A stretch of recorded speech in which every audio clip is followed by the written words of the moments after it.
नमस्कार दोस्तों, बहुत बहुत स्वागत है आपका अपने चैनल स्टडी 92 पर। मेरा नाम अमरीश कुमार। दोस्तों, आज मैं आप लोगों के सामने क्लास 10th के बायोलॉजी लेकर आया हूं। दोस्तों, यह जो प्रश्न है वो बहुत ज़्यादा इम्पोर्टेंट है, क्योंकि बार बार बोर्ड में यह प्रश्न पूछा करता है। तो दोस्तों, अगर इस चैनल पे आप नए हैं तो फटाफट इस चैनल को सब्सक्राइब भी कर ले, बेल आइकन को प्रेस भी कर ले, ताकि हमारी आने वाली पहले नोटिफिकेशन आपके पास पहुँच सके। तो चलिए दोस्तों, मैं वीडियो को स्टार्ट करता हूँ। दोस्तों, पहला प्रश्न यानी 21 नंबर, मैंने कल 2020 कराया था, आज मैं आप लोगों के सामने फिर 2020 लेकर आया हूँ। चलिए, पहला प्रश्न आपके सामने है कि शरीर में सबसे छोटी रक्त वाहिनी है। दोस्तों, शरीर में सबसे छोटी रक्त वाहिनी है। पहला ऑप्शन है दोस्तों धमनी, दूसरा ऑप्शन है दोस्तों कोशिकाएं, तीसरा ऑप्शन है दोस्तों सीरा और चौथा ऑप्शन है दोस्तों वेना क्यों। दोस्तों, अब मुझे बताइए कि आप इसमें से राइट आंसर आपका कौन सा होगा। तो दोस्तों, मैं आप लोगों को बता देता हूं कि शरीर में सबसे छोटी रक्त वाहिनियां हैं जो वो वेना क्यों है। ठीक है, इसका राइट आंसर होगा डी। ठीक है, 22 नंबर प्रश्न है कि पौधों में रसारोहण होता है। दोस्तों, ऑप्शन ए है कि कैम्बियन में होता है, बी ऑप्शन है कार्टेक्स में होता है, ऑप्शन नंबर सी जाइलम में होता है और ऑप्शन नंबर डी फ्लोएम में होता है। दोस्तों, 4 ऑप्शन दिया हुआ है, तो 1 नंबर पाना है। तो पौधों में रसारोहण होता है, ऑप्शन आपका कौन सा होगा सही?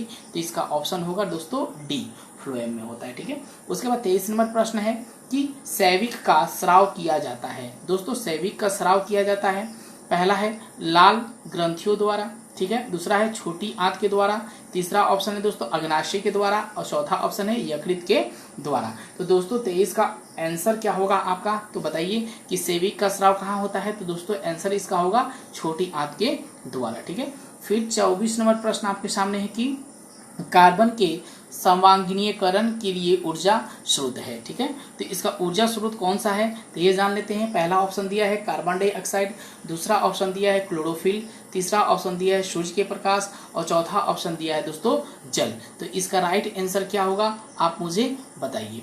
तो इसका राइट आंसर बताइए, इसमें कौन सा होगा? कार्बन का सर्वांगीकरण की ऊर्जा स्रोत है, तो इसका ऑप्शन 24 का दोस्तों ऑप्शन इसका राइट आंसर होगा दोस्तों सी, सूर्य का प्रकाश। उसके बाद दोस्तों 25 नंबर प्रश्न है कि प्रकाश संश्लेषण की क्रिया का एक उपोत्पादक है। तो दोस्तों, पानी है, दूध है, ग्लूकोज है और लवक है। तो 25 का दोस्तों राइट आंसर कौन सा होगा? तो मेरा राइट आंसर होगा सी, ग्लूकोज। ठीक है, उसके बाद 26 नंबर प्रश्न है कि मानव हृदय में पाए जाते हैं। दोस्तों, क्या पाए जाते हैं? 3 वेशम पाए जाते हैं, 4 वेशम पाए जाते हैं, 5 वेशम पाए जाते हैं या 2 वेशम पाए जाते हैं। तो दोस्तों, आप बताइए कि इसका राइट आंसर क्या होगा। तो 26 का राइट आंसर आपका होगा दोस्तों बी, 4 वेशम पाया जाता है, दाया निलय, बाया निलय, दाया अलिंद और बाया अलिंद। ठीक है, 4 पाया जाता है। उसके बाद चलते हैं हम 27 नंबर प्रश्न पे। लिखा हुआ है मानव रक्त के 100 ml में उपस्थित यूरिया की सामान्य मात्रा होती है। तो दोस्तों, कौन सी होती है इसके बारे में जानना जरूरी है। तो 10 इसमें दिया है 100 mg, उसके बाद दिया है दोस्तों 20 mg, तीसरा ऑप्शन दिया है दोस्तों कि 30 mg और चौथा ऑप्शन दिया है 40 mg।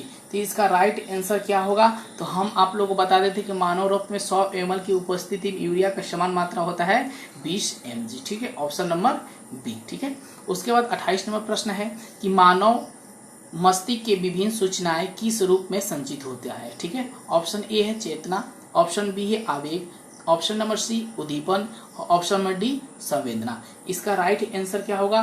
तो मेरा आंसर हुआ मानव मस्तिष्क की विभिन्न सूचनाओं को रूप संचित करता है उद्दीपन। ठीक है, ऑप्शन नंबर सी।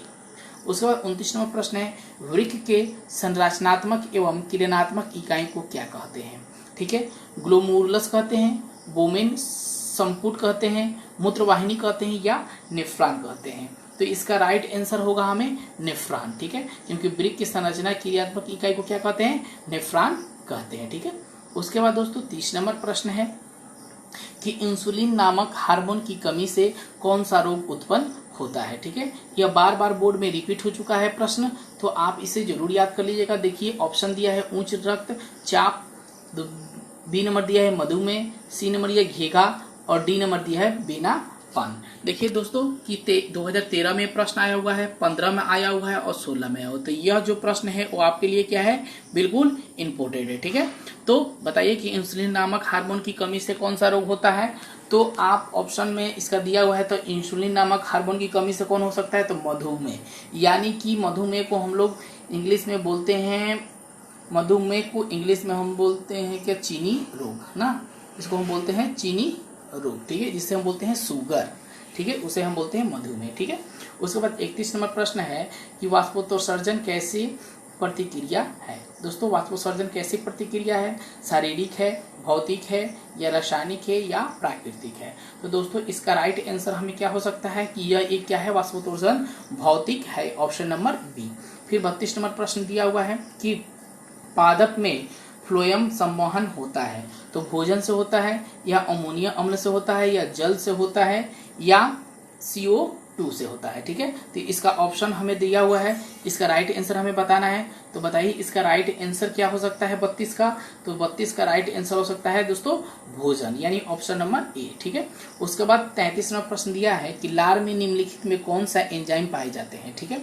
तो लार में कौन से एंजाइम पाए जाते हैं, लाइपेज पाया जाता है, या गेस्ट्रन पाया जाता है, या टाइलिन पाया जाता है, या पेप्सिनोजेन पाया जाता है। तो दोस्तों इसका राइट आंसर आप बता सकते हैं क्या होता है, तो दोस्तों राइट आंसर इसका होता है टाइलिन, ऑप्शन नंबर सी, ठीक है। उसके बाद 34 नंबर प्रश्न है कि अग्नाशयक रस में निम्नलिखित में से कौन एंजाइम पाए जाते हैं। और दोस्तों ऑप्शन दिया है एंजाइमिलोन एवं मल्टेज, बी ऑप्शन दिया है रेनिन, सी ऑप्शन दिया है टाइलिन, डी ऑप्शन दिया है पेप्टिडिजन। तो दोस्तों 34 का राइट आंसर हमें क्या हो सकता है, ए, एंजाइमिलेज एवं मल्टेज, ठीक है। चलिए फिर हम आगे चलते हैं। चलिए 35 नंबर प्रश्न आपके सामने है कि, ठीक है, 35 नंबर है कि भोजन का मुख्य रूप से अवशोषण होता है। दोस्तों भोजन का मुख्य रूप से अवशोषण होता है किसमें, आमाशय में होता है, या पक्वाशय में होता है, या बड़ी आंत में होता है, या इलियम में होता है, ठीक है दोस्तों। तो इसका राइट आंसर हमें क्या होगा, तो दोस्तों इसका राइट आंसर होगा मेरा डी, इलियम में होता है भोजन का अवशोषण, ठीक है। उसके बाद 36 नंबर प्रश्न है कि प्रकाश संश्लेषण की क्रिया में उत्पन्न होता है, क्या होता है, तो प्रोटीन उत्पन्न होता है, या कार्बोजेज होता है, या विटामिन होता है, या वसा होता है, ठीक है। तो दोस्तों 36 का राइट आंसर हमें क्या हो सकता है, तो बी हो सकता है, कार्बोज होता है। प्रकाश संश्लेषण की क्रिया उत्पन्न होता है जब, तो क्या उत्पन्न होता है, कार्बोज होता है, ठीक है। 37वां प्रश्न है कि प्रकाश संश्लेषण में ऑक्सीजन का मूल स्रोत क्या है, ठीक है। तो जल है, या पुनः है, या CO2 है, या सौर ऊर्जा है, ठीक है। तो दोस्तों 37 का राइट आंसर हमें क्या हो सकता है, यानी कि जल, ऑप्शन नंबर मेरा क्या है, ए, यानी कि ऑप्शन क्या हो सकता है, ए हो सकता है। प्रकाश संश्लेषण में ऑक्सीजन का मूल स्रोत क्या हो सकता है, तो जल हो सकता है, ठीक है। उसके बाद हमें देना है 38 नंबर प्रश्न, सांस लेने और छोड़ने को कहते हैं, क्या कहते हैं, अंश्वसन, निश्वसन, श्वासोश्वास, इनमें से कोई नहीं। तो दोस्तों इसका राइट आंसर आप मुझे बताइए कि इसका राइट आंसर क्या होगा, तो मैं आप लोगों को बता देता हूं कि इसका राइट आंसर क्या होगा, ठीक है। तो 38 का राइट आंसर हो सकता है दोस्तों क्या, सी, यानी कि श्वासोश्वास, ठीक है। उसके बाद 39 नंबर प्रश्न है कि पीत रस कहाँ से स्रावित होता है। दोस्तों यह प्रश्न जो है 2019 में पूछा गया है, ठीक है। तो अग्नाशय से होता है, यकृत से होता है, छोटी आंत से होता है, इनमें से कोई नहीं। तो 39 का राइट आंसर हमें क्या हो सकता है, यानी कि बी, यानी यकृत से होता है पीत रस का स्रावित, ठीक है।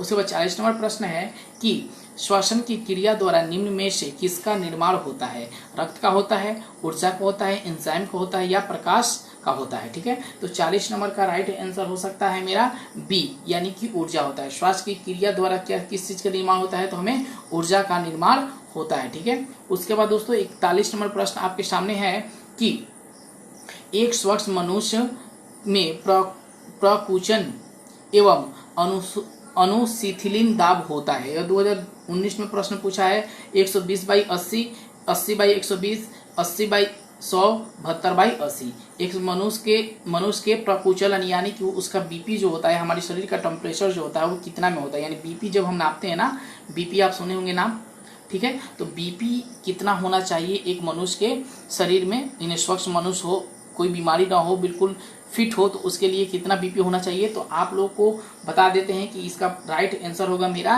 ए, कि 120/80 होता है, ठीक है। उसके बाद 42वां प्रश्न, तंत्रिका तंतु की उपस्थिति किस प्राथमिकता ऊतक द्वारा होता है। यह प्रश्न जो है 2011 में पूछा गया है, ठीक है। तो ऑप्शन दिया हुआ है मेरा ए, एक्ट्रोमैट्स, मिसोडम, इंडोड्रम, इनमें से कोई नहीं। तो तंत्रिका तंतु की उत्पत्ति प्राथमिकता ऊतक कौन होता है, तो दोस्तों 42 का राइट आंसर हो सकता है मेरा सी, इंडोड्रम, ठीक है।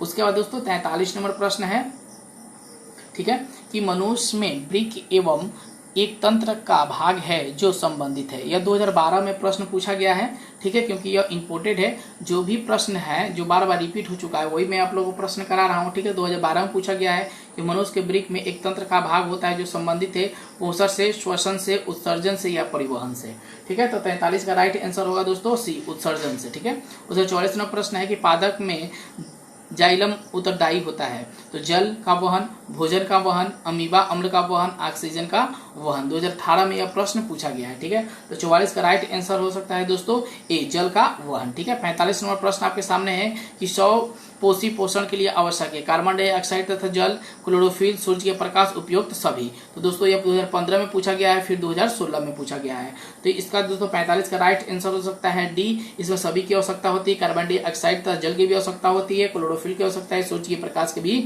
आवश्यकता होती है। तब 46 नंबर प्रश्न आपके सामने है कि पायरावेट, ठीक है, पायरावेट जो है के विखंडन से यह कार्बन डाइऑक्साइड, जल तथा ऊर्जा देता है और यह क्रिया होती है। 2012 में यह प्रश्न पूछा गया है कोशिका द्रव में, माइक्रोकांडिया में, हरित लवण में और केंद्रक में। तो दोस्तों 46 का राइट आंसर क्या है मेरा बी, माइक्रोकांडिया में होता है, ठीक है। उसके बाद 47 में जो प्रश्न है भी इम्पोर्टेंट, 100 पोषण होता है कवकों में, हरे पौधों में, जंतुओं में या सभी में। तो दोस्तों इसका राइट आंसर हो सकता है हरे पौधों में। दोस्तों अगर ये वीडियो अच्छी लगी हो तो मेरे वीडियो को एक करिएगा, लाइक करिएगा और सब्सक्राइब मेरे चैनल को जरूर करिएगा और ज्यादा से ज्यादा अपने दोस्तों में शेयर जरूर करिएगा। धन्यवाद दोस्तों, ठीक है।